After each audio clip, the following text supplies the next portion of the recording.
Bien-aimés dans le Seigneur, si aujourd'hui je suis là, c'est pour vous témoigner ce que le Seigneur est en train de faire dans ma vie.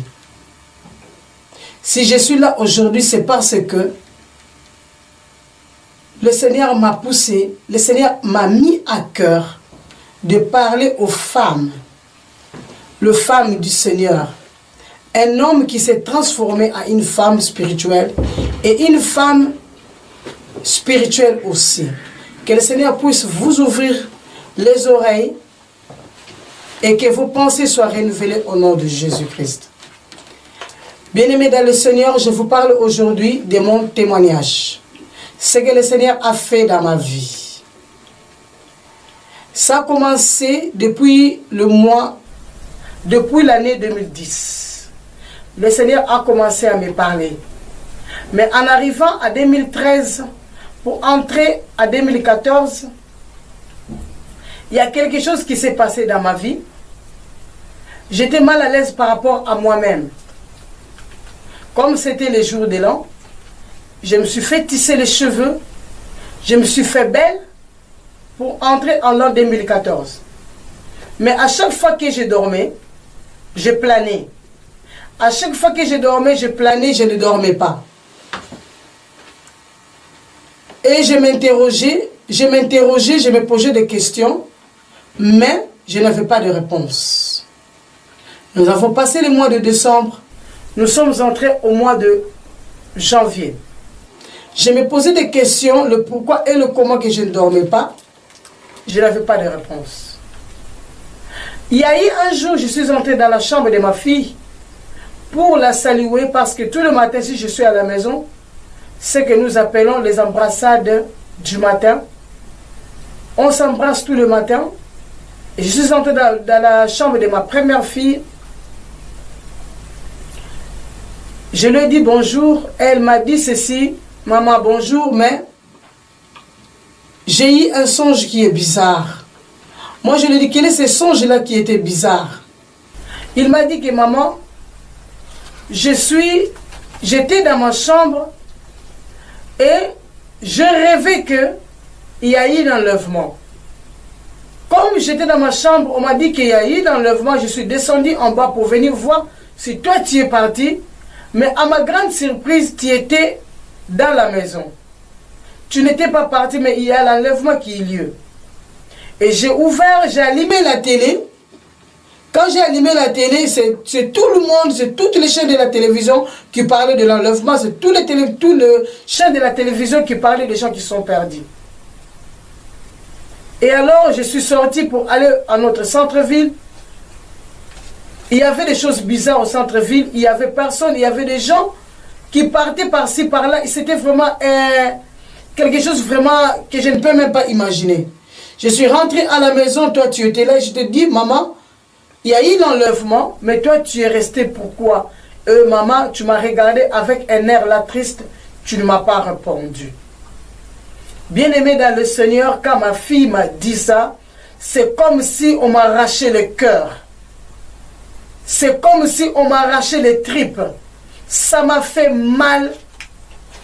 Là où j'étais, je me posais des questions, Seigneur, pourquoi je suis restée? Et j'ai dit à ma fille de descendre parce qu'on avait des choses à faire en bas. Je suis restée en me posant la question. Et durant toute la semaine, je me posais la question pour dire ceci. Seigneur, pourquoi je suis resté? Seigneur, pourquoi je suis resté? Et le Seigneur m'a convaincu d'entrer en prière, en jeûne et prière de 21 jours. Je suis entré en jeûne et prière de 21 jours. J'ai commencé à prier, à demander à Dieu pourquoi je suis resté. Et mes enfants sont partis. Pourquoi moi je suis resté? Je me posais la question, je priais. Je n'avais pas la réponse. Pendant 2 semaines, je n'avais pas la réponse. Vers le 16e jour, j'étais vraiment fatiguée. Je me demandais, Seigneur, pourquoi vous ne me répondez pas? Pourquoi je n'ai pas la réponse? Entre le 16 et le 17e jour, j'étais fatiguée parce que je n'avais pas la réponse du Seigneur. Et ce jour-là, je suis entré à la douche, je me suis douché pour monter, pour aller dormir. Et en arrivant au salon, le Saint-Esprit me dit ceci, viens devant ma face. Je suis parti, j'ai commencé à adorer le Seigneur, c'était vers 0 heure. J'ai commencé à adorer le Seigneur, adorer le Seigneur. Et le Seigneur commençait maintenant à me donner toute une liste de choses de pourquoi je suis resté. Le Seigneur m'a dit ceci, ton corps est mon temple. Ma parole dit ceci, que ton corps est le temple du Saint-Esprit. Et pourquoi toi tu as sali ce temple-là que je t'ai donné? Il m'a donné la liste en me disant ceci. Le mèche que toi tu as en toi, le faux cheveux que tu as en toi, c'est ça qui a fait que tu es resté. Le make-up que tu mets, les bijoux que tu mets, le pantalon que tu mets, ce sont des choses qui sont abominables devant moi. J'étais étonné, mais je priais. Mais j'ai dit, Seigneur, ces choses-là, ce sont que les choses que nous mettons sur notre corps. Toi, tu regardes le cœur, tu ne regardes pas le corps. Il m'a répondu ceci, l'âme qui pêche, c'est celle-là qui mourra. Alors, évacue toutes ces choses dans ta maison, parce que ce sont des abominations devant moi. Bien-aimés dans le Seigneur, je suis arrivé vers 2 heures du matin, j'ai coupé ma prière, j'ai monté en haut, j'ai pris tous les sacs poubelles bleus que j'avais à la maison, je suis entré dans ma garde-robe, de 2 heures du matin jusqu'à 4 heures du matin, j'ai tout vidé. Tous les fantaisies que j'avais, tous les faux cheveux que j'avais, comme je ne supportais pas pour planter les cheveux, j'avais de perruques, j'avais même plus de 20 perruques, tous je les ai mis dans le sac poubelle. J'ai tout jeté. J'ai pris les pantalons, j'ai pris les habits sexy, j'ai pris le perruque, le make-up, toutes les choses qui faisaient que je sois valable, qui me montraient que je suis une femme. Toutes ces choses-là, je les ai jetées dans des sacs poubelles. Vers 4 heures du matin, j'étais fatigué. J'ai mis tous les sacs poubelles devant ma chambre. Je suis entré pour dormir. En me réveillant, mon mari, c'était le dimanche. C'était le samedi soir que j'ai fait ça la nuit. Et le matin, mon mari s'est réveillé en regardant toutes les sachets poubelles devant la porte. Il m'a dit, qu'est-ce qui se passe? Moi, j'ai dit ceci, ce sont des choses que je n'ai plus besoin, car le Seigneur m'a reproché pour toutes ces choses-là. Ma fille a eu une révélation de l'enlèvement. Et dans cette révélation-là, j'étais resté et le Seigneur m'a dit d'enlever toutes ces choses-là. Bien aimé dans le Seigneur, mon mari n'était pas convaincu à l'époque de toutes ces choses-là. J'ai pris toutes ces choses-là, je les ai mis au garage pour les jeter. Je ne savais pas que toutes ces choses-là, bien aimé dans le Seigneur, c'était une abomination devant Dieu. Je vous dis la vérité, j'aimais bien me maquiller, j'aimais bien avoir des cheveux, de faux cheveux, de perruques, de rouge à lèvres et toutes ces fantaisies-là.